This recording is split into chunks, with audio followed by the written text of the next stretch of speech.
Europe 1, il est 9h moins le quart. Nicolas Canteloup.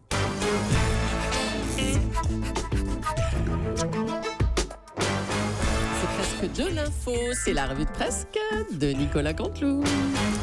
Et ce matin, c'est notre ami Guillaume Durand qui est avec nous. Bonjour Guillaume. Bonjour à tous et bonjour à notre invité de la matinale, Nicolas Dupont-Aignan, qui est resté, je tiens à le souligner, merci à lui. Le candidat de Debout la France est resté assis, c'est formidable, c'est un grand moment. Oui. Bon, chers auditeurs, on va vous confier un secret, on a mis 2 barils de superglue sur sa chaise, pour pas qu'il nous fasse, comme on dit dans le jargon, une TF1. Ouais. On a flingué son costard, on espère qu'il vient pas bien sûr de chez Arnis, comme ceux de Fillon, sinon ça va nous coûter 10 000 à Europe. On rappelle que Nicolas Dupont-Aignan a quitté le plateau du 20h. C'était sur TF1 vendredi soir. Voilà, ce qui fait en fait de notre invité, quelque part, le PPDA de la politique. Oui, PPDA, comme lui, vous avez quitté, cher Nicolas Dupont-Aignan, le 20h de TF1, alors que personne ne s'y attendait. Ah, d'accord. Nicolas Dupont-Aignan voulait protester contre la présence de seulement 5 candidats sur 11 ce soir. Oui, quelque part, franchement, on le comprend. Nous, ça nous rappelle quand, ado, on n'était pas invité à la boum. C'est sûr que ça fait quelque part de la peine. Ah, ouais. Oui, ça, c'est vrai que c'est une expérience douloureuse. Oh, Nicolas Barré, vous n'étiez pas souvent invité au boum du quartier, vous? Les booms du quartier Jamais. Oh. Si, pardon, Julie. Une fois, j'ai été invité à une boum. C'était la mienne.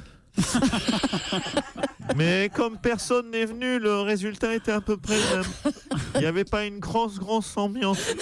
En plus, j'ai été malade parce que, comme ma mère avait prévu 20 cakes au beurre et 15 litres de tang, j'ai dû tout finir tout seul. Oh là là, on compatit, Nicolas. Allez, on écoute les titres de l'actu avec vous, Guillaume. Merci, ma chère Julie. Injustice, il n'y a pas qu'au débat de TF1 que notre ami Nicolas Dupont-Aignan n'a pas été invité. Il y a aussi dans Ambition intime, l'émission de Karine Le Marchand sur M6. François Fillon l'a faite, cette émission, Marine Le Pen aussi, Jean-Luc Mélenchon aussi. En revanche, là, c'est plus simple, Nicolas Dupont-Aignan. Si vous voulez faire une émission de Karine Le Marchand, il vous suffit de vous inscrire comme candidat de L'amour est dans le pré. Voilà. Bien sûr. Écoutez, Jean Lassalle l'a fait. C'est d'ailleurs là qu'il a rencontré son sanglier avec qui il vit. Déjà 50 bonheurs. Oh, C'est le grand soir. Ce soir, il faudra choisir, chers amis, entre 5 candidats. Donc, je vais vous aider à faire votre choix en étant le plus impartial possible. Donc, nous avons en lice le candidat ce soir, bien entendu, Jean-Luc Mélenchon, c'est un communiste, donc pas intéressant. Marine Le Pen, c'est l'extrême droite, donc impossible. Fillon, au pire, c'est un escroc, on n'en parle plus.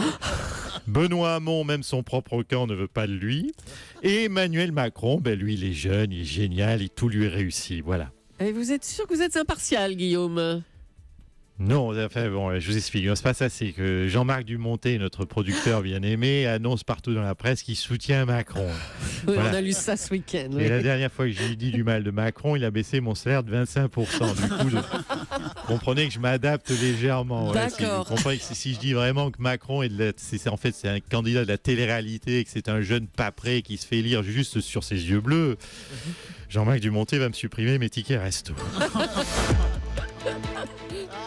Phrase choc, Fabien Damias en parlait à l'instant. Notre invité aime les phrases choc témoins. Cette phrase qui a fait beaucoup de bruit, elle est tirée de son livre, 3 € en vente dans toutes les bonnes librairies. Nicolas Dupont-Aignan imagine la réaction de Donald Trump à la suite de l'élection de notre invité en mai.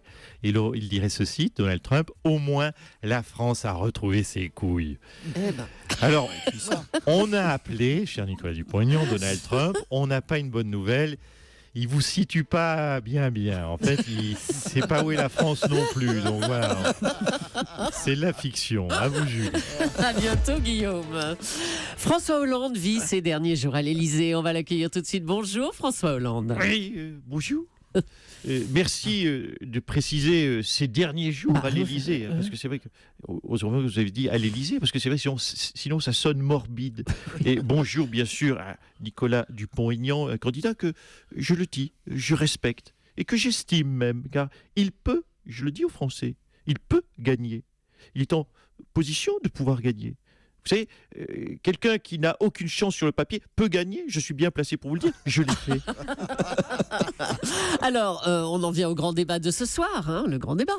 Attendez, grand débat, c'est vous qui le dites. Il n'y aura pas Nicolas Dupont-Aignan. Les candidats n'auront plus qu'1 minute 30 à chaque fois. 1 minute 30, c'est trop court. Bonjour. Oh, manquait plus que lui. C'est Dominique le romantique. Je confirme cette analyse. 1 minute 30, c'est trop court pour convaincre qui que ce soit. Mais néanmoins, c'est largement assez pour avoir des emmerdes. Ah oui, allez. Bon, vous allez bien sûr regarder le débat, François Hollande. Ah non, écoutez, comme à chaque débat, donc je vais aller au théâtre. Peut-être d'ailleurs avec Nicolas Dupont-Aignan, d'ailleurs. Tiens. Ah ben écoutez, il l'a dit à Fabien Amias, il n'est pas sûr de regarder. Il l'a dit, oui. On va quand même pas regarder ces losers, hein, c'est vrai. Alors, vous avez reçu Monsieur Hollande, Miss Univers, qui est française, elle est ch'ti. C'était utile comme rencontre, mais ça servait à quoi en fait? Ça servait à quoi? C'est votre question. Mhm. Bien, je vais vous répondre de façon très directe. Ça servait à rien. Absolument à rien. Cri du cœur. Oui, vous voyez, sur l'échelle de l'inutile, on était au top. Par contre, sur l'échelle du sympa, on était au top aussi. Alors, vous avez déclaré: je laisse à mon successeur un pays plus fort, plus soudé et plus digne. Vous le pensez vraiment, ça? Ah non, c'est pas de moi cette phrase. Vous pensez bien. Mais non, comment j'aurais pu dire une connerie pareille? Non, j'ai piqué ça à Churchill ou à Schroeder, enfin un gars qui avait réussi, lui. Non, mais j'ai trouvé que c'était une phrase qui, somme toute, sonnait plutôt bien. Et puis, vous avez déclaré retourner dans les dom-toms bientôt. Ça va le programme, là? Miss Univers, les dom-toms, c'est cool, Raoul, hein? C'est cool, Raoul. Vous avez des... Ça, c'est Churchill aussi qui a dit. Bravo, vous avez des lettres, même, Julie. Vous savez, il y a deux phases clés dans un mandat. Et je le dis à Nicolas Dupont-Aignan, s'il est élu. Il y a les 100 premiers jours essentiels pour bosser. Et puis, il y a les 800 derniers jours essentiels pour rien foutre. On a cru comprendre. Merci, Monsieur Hollande. J'en prie. Le grand débat, c'est donc ce soir et on va voir comment les candidats se préparent. On va commencer avec vous, Marine Le Pen. Bonjour. Merci de m'accueillir, bonjour Leclerc, Monsieur Soto, bonjour à toute votre smala, bonjour également à Monsieur Dupont-Aignan, dont je le dis ici tout de go, j'apprécie beaucoup les électeurs. C'est l'humour frontiste. C'est tout à fait ça. Marine Le Pen, vous vous entraînez comment, vous? Eh bien écoutez, chère Madame Leclerc, en révisant mes fiches, immigration, fermeture des frontières et sécurité, en même temps, je vais vous confier un petit secret qui n'en est pas un. Ce n'est pas très dur. C'est les mêmes fiches depuis 40 ans. Oui, bah, écoutez, je peux en prendre une au hasard. Regardez, j'en prends une au hasard. Hop, c'est la fiche voilà, immigration. Il y a trop d'immigrés en France. Voilà. Vous voyez, cette fiche est toujours la même. Elle est toute jaunie, toute déchirée. C'est celle de Papounet en 88 et elle marche toujours, l'actualité. Merci, Marine Le Pen. Je vous en prie. Benoît Hamon, vous êtes prêt, vous, pour ce débat ce soir? Oui, je crois. Je trouve que vous n'avez pas assez parlé de mon Bercy dans votre matinale. Ah, oh. Oui, parce que je tiens à rappeler aux auditeurs qui nous écoutent, j'ai fait Bercy et je ne sais pas si Monsieur Dupont-Aignan a vu les images. C'est quand même quelque chose de faire Bercy, je crois. Cela dit, je suis conscient que Jeanne Masse aussi a fait Bercy. Aujourd'hui, elle n'est pas présidente de la République pour autant. Ah oui, c'est pas faux. Bon, cela dit, je vous parlais du débat de ce soir. Moi, vous êtes prêts? Écoutez, prêt autant qu'on peut l'être, je me suis entraîné, j'ai travaillé, puis surtout, bon, j'ai mes feuilles. Ah, vous aussi, vous avez des fiches, oui, forcément. Non, j'ai mes feuilles à rouler. Oui, je vais me faire un petit bédo avant le débat, histoire d'être plus détendu. Ça a marché, cette technique d'ailleurs au primaire de la gauche. C'est vrai que pendant le débat, tout le monde s'est étonné que je sois zen et souriant bêtement. Mais vous savez, ça peut suffire pour gagner. D'ailleurs, Nicolas, si tu veux être plus détendu, je peux t'arranger le coup. Bon, écoutez, non, c'est non-fumeur dans le studio, hein, monsieur Hamon, ça va. Ok. Ce week-end, Emmanuel Macron était en couverture du JDD dans Le Parisien, qui s'interrogeait et posait cette question: pourquoi il séduit Emmanuel Macron? Eh bien, on va accueillir un de ses soutiens, Bertrand Delanoë. Bonjour. Bonjour. Bonjour tout votre studio et à Natacha Polony qui, je crois, m'apprécie. Bonjour à tous et à toutes. Oui, et à toutes. Oui, je fais les liaisons comme Emmanuel Macron. Et bonjour, bien sûr, à Nicolas Dupont-Aignan, sans liaison. Ah oui, c'est à sa demande. Oui, car on ne dit pas Nicolas Dupont-Aignan. Et à la rigueur, on peut dire Nicolas Dupont-Aigneux. Avec les journalistes, avec Bruxelles, Oui, bien bon, sûr. Allez, pas ça avec va, vous. ça va. Alors, dites-nous, qu'est-ce qui vous séduit chez Emmanuel Macron? qu'est-ce qui me séduit chez Emmanuel? Ouais. Je vous dirais, parce qu'entreprise, Emmanuel Macron va libérer l'énergie des entrepreneurs. Vous savez, je vois dans mon entourage très proche, vous connaissez Jean Touffe, Ah oui, très bien, très bien. Oui, oui. Natacha Polony, vous connaissez Jean Touffe. Eh bien, je ne veux pas parler de Jean Touffique ce matin, je veux parler de son cousin, car tout ça est une grande famille. Son cousin Larbi, Ah bon? qui est un macroniste, cher Nicolas Dupont-Aignan, convaincu. Larbi qui a un projet de centrale de location saisonnière d'appartements qu'il a prévu d'appeler l'Airbnb. Non, tout ça pour ça, non mais attendez. Oui, j'ai le droit. J'ai trouvé toute la nuit là-dessus.